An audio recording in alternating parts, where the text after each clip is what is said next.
Hello everyone, দেখো আমরা Santosh Mitra square দেখার পর আমরা দেখে বেরিয়েছিলাম ওখান থেকে 10:30টার মতন। আমরা 9টার সময় বাড়ি থেকে বেরিয়েছিলাম, শিয়ালদাতে পৌঁছেছিলাম ওই 9:30, 9:35-40-এর দিকে। আর সন্তোষ মিত্র স্কোয়ার দেখে বেরিয়ে গেছি 10:30টার মধ্যে।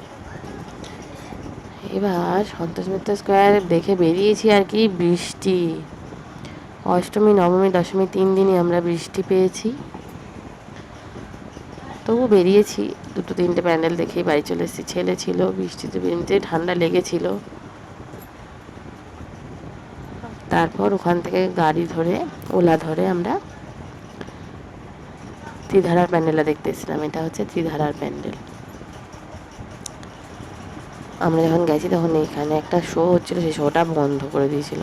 ওই শোর জন্য ভিড় হচ্ছিলো বলে শোটা বন্ধ করে দিয়েছিল। ত্রিধারার প্যান্ডেলটাও খুব সুন্দর হয়েছে।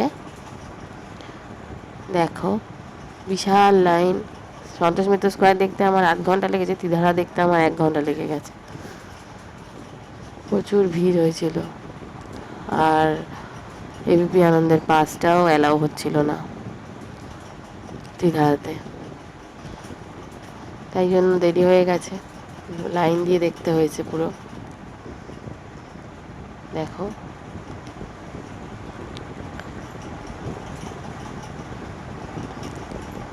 শিব ঠাকুরকে নিয়ে থিমটা খুব সুন্দর হয়েছে। পুরো প্যান্ডেলটা দেখো, ভালো লাগবে। হর হর মহাদেব, দেখো খুব ভালো লাগবে। ওই দেখো শিব ঠাকুর দেখা যাচ্ছে, আর পাশ থেকে কি সুন্দর জলের ধারা, খুব সুন্দর করেছে। মানে প্যান্ডেলটা দেখতে খুব ভালো লাগছিল। আমি এক হাত দিয়ে ভিডিও করতে থাকি আর চোখ দিয়ে মন দিয়ে দেখি। ফোন কেমনভাবে ধরেছি না ধরেছি সব অত দেখি না, তাই জন্য মাঝে মাঝে একটু ফোনটা, মানে ভিডিওটা ব্যাঁকাও ওঠে। কারণ আমি ফোনের দিকে তাকিয়ে থাকি না, আমি প্যান্ডেলটা চোখ দিয়ে দেখেছি আর ভিডিওটা ফোনে হতে থাকে, যা হচ্ছে হচ্ছে। ঠাকুরটাও দেখো, দেখে মনে হচ্ছে পাথর কেটে বানানো, অসাধারণ।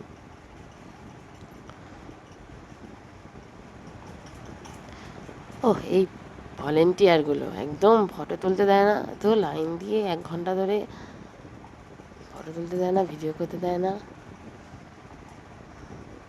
শুধু বাঁশি বাজায় আর ঠেলা দেয়। যাই হোক, তোমরা কারা কারা গেছিলে ত্রিধারাতে বলবে। এই দেখো সাপটা, দেখো শুধু, ভালো লাগছে কিন্তু। এই যে প্যান্ডেল শেষ। Thank you.